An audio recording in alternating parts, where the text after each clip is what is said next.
Namaste guys, कैसे हो please बताओ. All the time you are asking, bro, are you Hindu or Muslim? Guys, listen, I am from Bangladesh and I am a Hindu and I am feeling very proud because I'm a Hindu, okay? तो guys, कैसे हो आप? And everyone please say जय Shri Ram. Everyone please say जय Shri Ram. And guys, बहुत सारा request है इस वीडियो बारे में and basically the title name is Truth of 1971 or by Pakistani people. Super excited guys and all credit goes to DD React YouTube channel. Please subscribe of his YouTube channel. Defense Detective. Big fan of him seriously. तो चलिए शुरू करें, let's start it. जानकारी public platform पर उपलब्ध है. इसमें ऐसी कोई जानकारी नहीं दी गई है जिससे हमारे सुरक्षा बलों की गोपनीयता भंग होती है. डिफेंस डिटेक्टिव सेना का सम्मान करता है और उन्हीं जानकारियों के आधार पर काम करता है जो सार्वजनिक रूप से मौजूद हैं. नमस्कार दोस्तों, डिफेंस डिटेक्टिव के एक और नए एपिसोड में आपका स्वागत है. बात होगी पाकिस्तानी सेना की सबसे बड़ी बेइज्जती की. लेकिन आगे बढ़ने से पहले एक बार फिर मैं अपने उन सभी दर्शकों का शुक्रिया अदा करना चाहता हूं जिन्होंने 65 की जंग वाले वीडियो को खूब सराहा है. आप सभी का हाथ जोड़कर अभिनंदन करता हूं. ऐसे ही डिफेंस डिटेक्टिव को प्यार देते रहिए, अपना साथ देते रहिए. साथ देने के लिए आपको डिफेंस डिटेक्टिव चैनल को सब्सक्राइब करना होगा, बेल आइकॉन दबाना होगा जिससे यहां अपलोड किए गए वीडियो की जानकारी आप तक फौरन पहुंच जाए. क्योंकि इस रिपोर्ट को देखिए, नाम मात्र के वो दर्शक हैं जो वीडियो देखते भी हैं और चैनल सब्सक्राइब भी करते हैं. तो हाथ जोड़कर निवेदन है, सब्सक्राइब वाला बटन फौरन दबा दीजिए. और वीडियो के आखिर में एक बेहतरीन से वीडियो का टुकड़ा है जिससे सुनकर आपका दिलो दिमाग एकदम हल्का हो जाएगा. चलिए अब अपने आज के वीडियो पर आते हैं. आज मैं सबूत लेकर आया हूं 1971 में पाकिस्तान से हुई हमारी जंग का. इस वीडियो में भी पाकिस्तानी ही बताएंगे कि 71 की जंग में हुआ क्या था. एक भी हिंदुस्तानी इसमें नहीं बोलेगा, क्योंकि 71 की जंग में पाकिस्तानी सेना की बुज़दिली पूरी दुनिया ने देखी. जिस शर्म के बोझ तले आज भी पाकिस्तानी सेना दबी हुई है, वो इस दाग को धोना चाहती है, बार बार कोशिश करती है, लेकिन उनकी रगों में दौड़ता बुज़दिल खून दाग को और ज्यादा बढ़ा देता है. वो तारीख थी 16 दिसंबर की. ये तारीख थी पाकिस्तान के 90,000 से ज्यादा सैनिकों को इंडियन आर्मी के सामने घुटने पर लाने की. दिसंबर जब भी आता है तो पाकिस्तानियों के पुराने जख्मों को ताजा कर देता है. ये पुराने जख्म पाकिस्तान के जिस्म पर नहीं बल्कि पाकिस्तान की रूह पर लगाए गए थे. यकीनन आप समझ चुके होंगे 16 दिसंबर 1971 ये पाकिस्तान की तारीख का वो स्याह दिन है जिस दिन पाकिस्तान दो लख्त हो गया, दो टुकड़े हो गया. कायद-ए-आज़म मोहम्मद अली जिन्ना का बनाया हुआ पाकिस्तान तकसीम हो गया. ओ भाई, मुल्क किसी 16 साला दोशीजा का दिल नहीं होता जो इतने आराम से टूट जाए.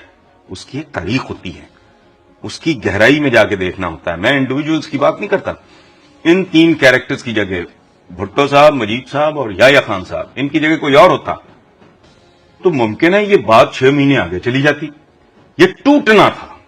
एटीट्यूड और बिहेवियर ने तोड़ा है, हमारी अशराफिया के एटीट्यूड और बिहेवियर ने. पाकिस्तान की हिस्ट्री में एक चीज़ बहुत कॉमन है जो कि 47 की वार में भी थी और 65 में भी थी, कि उसके पीछे मिलिटरी का जो है वो अननेसेसरी किस्म की डिसीजन मेकिंग की पावर्स थी कि उन्होंने अवाम को एक तरफ रख के, पार्लियामेंट्स जो है उनको ना कंसल्ट करके, जो पॉपुलर मैंडेट है वो लिए बगैर अपनी फौजों को जो है वो जंग में झोंक दिया था. एक बहुत बड़े इंटेलेक्चुअल ने उस जमाने में कहा था कि ये पाकिस्तान एक खूबसूरत गुलदान की तरह है, शेख मुजीब इस पे मंडलाती हुई मक्खी की तरह है. यानी मसला कोई नहीं, ये उसको हथौड़े से मारना चाह रहे हैं. मक्खी निकल जाएगी, गुलदान टूट जाएगा.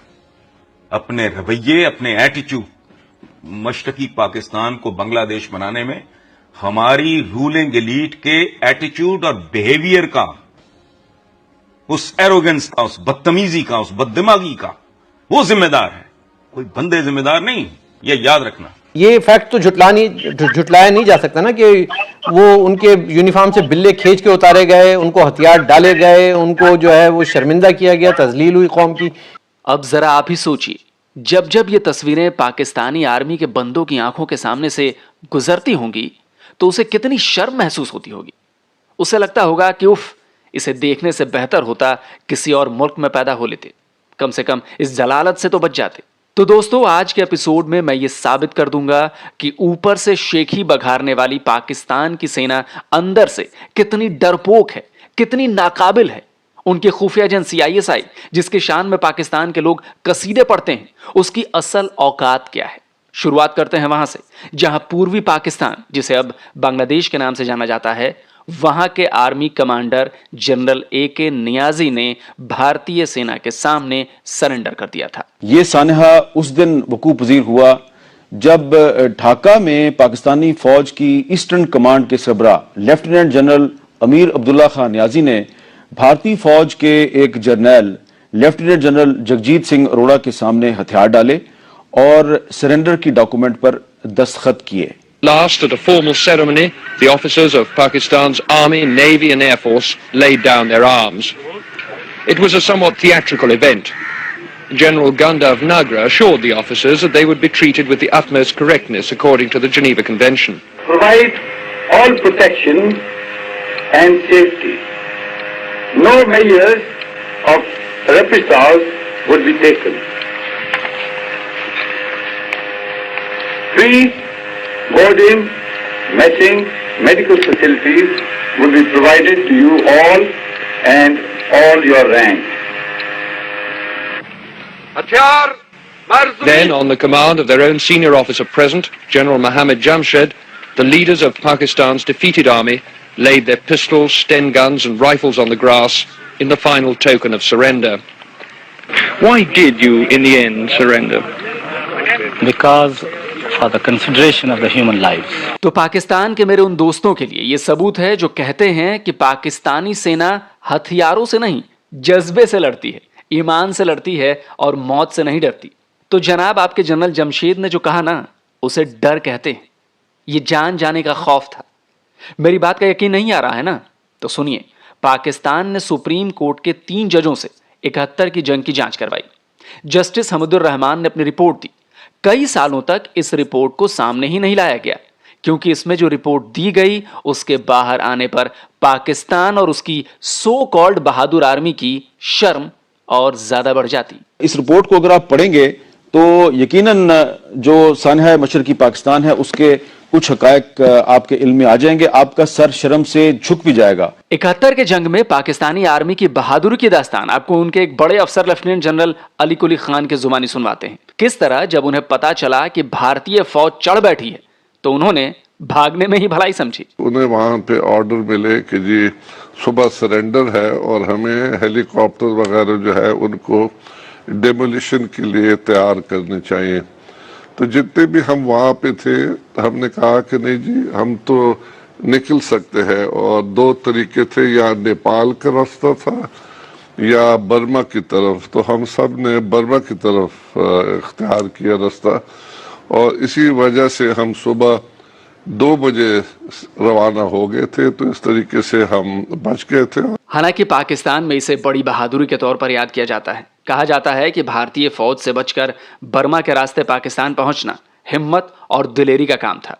पर भाई, मैं तो इस पर यही कहूंगा कि इसे बुजदिली कहते हैं। जंगे मैदान से भाग जाना बहादुरी नहीं हो सकती। पाकिस्तानी आर्मी बुजदिलों की जमात है, डरपोक है, सिर्फ बातों के शेर हैं। और मैं पाकिस्तान की आर्मी को बुजदिल ऐसे ही नहीं कह रहा, इसके लिए मेरे पास सबूत हैं। बगैर सबूत जब उनको पोस्ट किया गया ढाका में तो वो बहुत बड़ी बड़ी बातें किया करते थे, लेकिन जैसे ही दिसंबर 1971 में जंग शुरू हुई तो फिर वो कभी रोते थे, कभी हिचकियां लेके आंसू बहाते थे, पता नहीं क्या कुछ करते थे। और ये कोई सुनी सुनाई बात नहीं है। पाकिस्तानी आर्मी के ब्रिगेडियर सादिक सलीक ने इसका जिक्र अपनी किताब में किया है। अब ये जनरल नियाजी साहब जो बातें तो बहुत बड़ी बड़ी करते थे, लेकिन जब एक्शन का वक्त आया तो रोने लगे, हिचकियां ले लेके रोते थे। जी हाँ, ये किसने लिखा है? ये ब्रिगेडियर सदीक सालिक ने अपनी इस किताब में लिखा है, मैंने ढाका डूबते देखा। ये किताब अंग्रेजी में भी मौजूद है, विटनेस टू सरेंडर, लेकिन इसका उर्दू तर्जमा मेरे पास मौजूद है। इन्होंने ये भी लिखा है कि जब दिसंबर में हालात खराब हुए, जंग शुरू हो गई, तो 7 दिसंबर 1971 को जो मशरकी पाकिस्तान के गवर्नर थे, गवर्नर मालिक साहब, उन्होंने जनरल नियाजी को गवर्नर हाउस में बुलाया और उनसे पूछा कि जनरल साहब ये बताइए कि मुहाज की क्या खबरें हैं। तो इस किताब में ब्रिगेडियर सदीक सालिक साहब लिखते हैं कि वहां पर मेजर जनरल राव फरमान अली भी मौजूद थे, और उनकी मौजूदगी में जब गवर्नर ने पूछा कि नियाज़ी साहब बताइए महाज की क्या खबरें हैं, तो नियाज़ी साहब रोने लगे।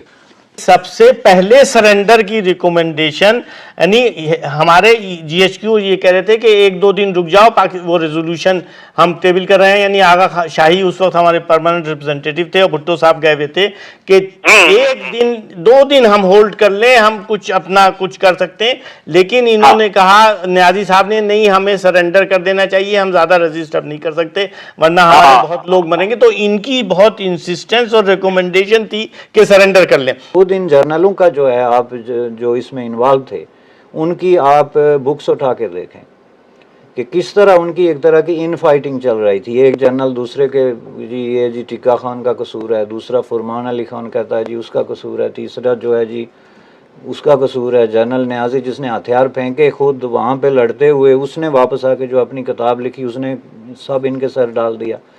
तो उसमें ये ऐसे लगता है कि जिसको अब हेडलेस चिकन कहते हैं ना, they were running like headless chickens, कि हम कर क्या रहे हैं, हमने लड़ना है आखिर दम तक, बांग्लादेश को बचाना है, इसको अलग करना है। यानी एक पॉलिसी कॉन्फ्लिक्ट जो है उनके अंदर जो है वो चल रहा था। क्लैरिटी नहीं थी कि हमारा मकसद क्या है, और फौजें लेके वहाँ पे घुस गए जिसके नतीजे में ना तो वो पूरे तरीके से अपना जो पोटेंशियल है उसको यूज़ कर सके, और ना ही जो है वो पीछे हटने की पोजीशन में रहे, और अल्टीमेटली जाके उनको जो है हथियार फेंकने पड़े। ये कहाँ तक सच्चाई है कि ये मैसेज जो है या तो जीएचक्यू से आया या जनरल न्याजी की लेवल तक रहा और फिर आगे इसको कम्युनिकेट नहीं किया गया, जबकि फौज का एक मरबूत निज़ाम होता है। ये आपकी नॉलेज में क्या इस तरह के वाक़यात हुए? नहीं, ये फैसला तो जनरल याया और जनरल हमीद जो उस वक्त चीफ ऑफ आर्मी स्टाफ थे, ये इनका फैसला था, और इन्होंने ये फैसला न्याजी तक पहुंचाया था कि अब लड़ने का कोई फायदा नहीं है, हथियार डाल देना चाहिए। ये तो आप लोग जानते होंगे ना कि जंग में हथियार डालने का मतलब क्या होता है, और वो भी 1-2 नहीं, 90,000 से ज्यादा सैनिकों ने भारतीय सेना के सामने घुटने टेके। आप लोग नहीं मानते ना कि आपकी सेना किसी काबिल नहीं, उसमें जंग लड़ने के लिए दिमाग ही नहीं। भाई दिमाग होगा तो प्लानिंग होगी, प्लानिंग होगी तो जंग कायदे से लड़ी जाएगी, जंग कायदे से लड़ी जाएगी तो जीती जाएगी। लेकिन आपकी सेना में दिमाग है ही नहीं, और इन्हीं बिना दिमाग वालों में से कुछ आईएसआई में बैठे हुए हैं। आपकी सेना और आईएसआई की पोल खुद आपके पाकिस्तानी लोग ही खोल रहे हैं। सुन लीजिए, पाकिस्तान और भारत की जो बाकायदा जंग है ये तो शुरू हुई 3 दिसंबर 1971 को, लेकिन भारत ने पाकिस्तान के अंदर मुदाखलत का फैसला 1 अप्रैल 1971 को कर लिया था।